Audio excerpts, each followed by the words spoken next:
किसान साथियों, अगर आपने भी अपनी गेहूं की फसल में पहला पानी लगा दिया है और पहला खाद भी दे दिया है, फिर भी आपकी गेहूं की फसल में कल्लों का फुटाव नहीं हो रहा है, फुटाव हो भी रहा है तो बहुत ही कम हो रहा है और आपका खेत फसल से भरा भरा नहीं लगता है, आपकी गेहूं की फसल दमदार नहीं लगती है, तो आज की हमारी यह वीडियो पूरा जरूर देखिएगा, क्योंकि हम आपको बहुत ही कम नाम मात्र के खर्च में गेहूं की फसल में फुटाव कल्लों की संख्या बढ़ाने के लिए एक स्प्रे बताएंगे। अगर यह एक स्प्रे आप अपनी गेहूं की फसल में 30 से 40 दिन के बीच में कर देते हैं तो आपकी गेहूं की फसल में इतने जोरदार तरीके से कल्लों का फुटाव होगा, उसमें अगर पीलापन होगा तो वह भी दूर हो जाएगा और आपकी फसल पूरी तरीके से हरी भरी हो जाएगी, आपका खेत फसल से भर जाएगा।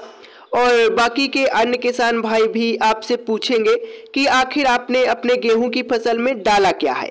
पूरी जानकारी वीडियो में अच्छी तरीके से जानेंगे।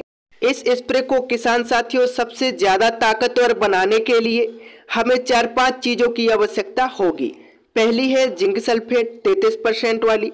अगर आप ले रहे हैं तो इसकी मात्रा आपको 500 से 700 ग्राम रखनी है। और दूसरी चीज़ इसमें आपको लेना है फेरस सल्फेट 19% वाला। फेरस सल्फेट आता है, इसकी मात्रा आपको 500 ग्राम रखनी है। इसके बाद तीसरी चीज़ आपको लेनी है मैग्नीशियम सल्फेट।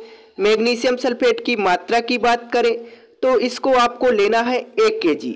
चौथी चीज़ आपको लेनी है मैग्नीज सल्फेट।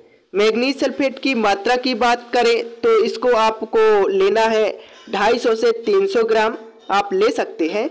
इसके बाद किसान साथियों, अगर आपने अपनी गेहूं की फसल में जब पहला खाद दिया था तब आपने कोई ऐसे खाद का प्रयोग नहीं किया है जो आपकी फसल की जड़ों का वृद्धि करे।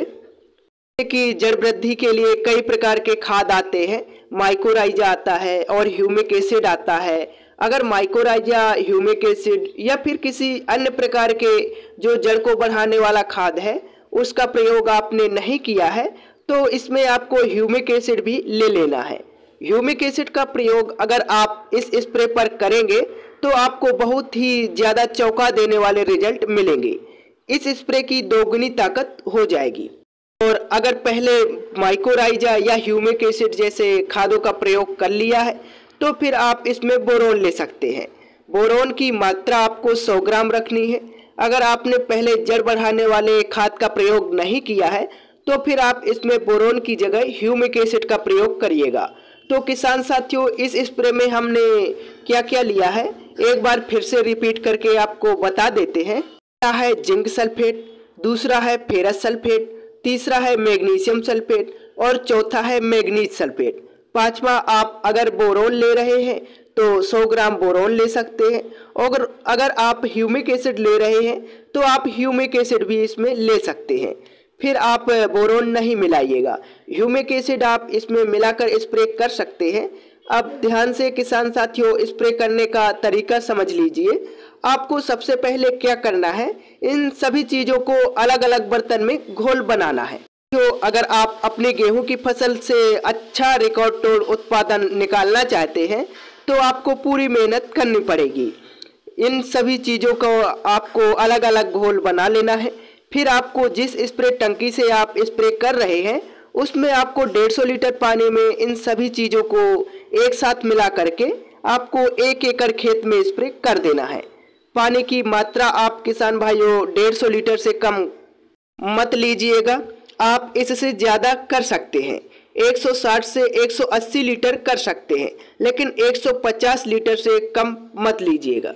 यह एक स्प्रे किसान साथियों अगर आप अपनी गेहूं की फसल में 30 से 40 दिन के बीच में कर देते हैं तो आपकी गेहूं की फसल की वारे न्यारे हो जाएंगे, आपका पूरा खेत कल्लों से भर जाएगा, आपकी गेहूं की फसल में जोर शोर से फुटाव, ग्रोथ एवं हरियाली आएगी। तो किसान साथियों, अगर आपको हमारी दी गई जानकारी थोड़ी सी भी इंफॉर्मेटिव लगी हो तो आप हमारी वीडियो को लाइक, चैनल को सब्सक्राइब और बाकी अन्य किसान भाइयों के साथ इसे शेयर भी करिएगा। धन्यवाद।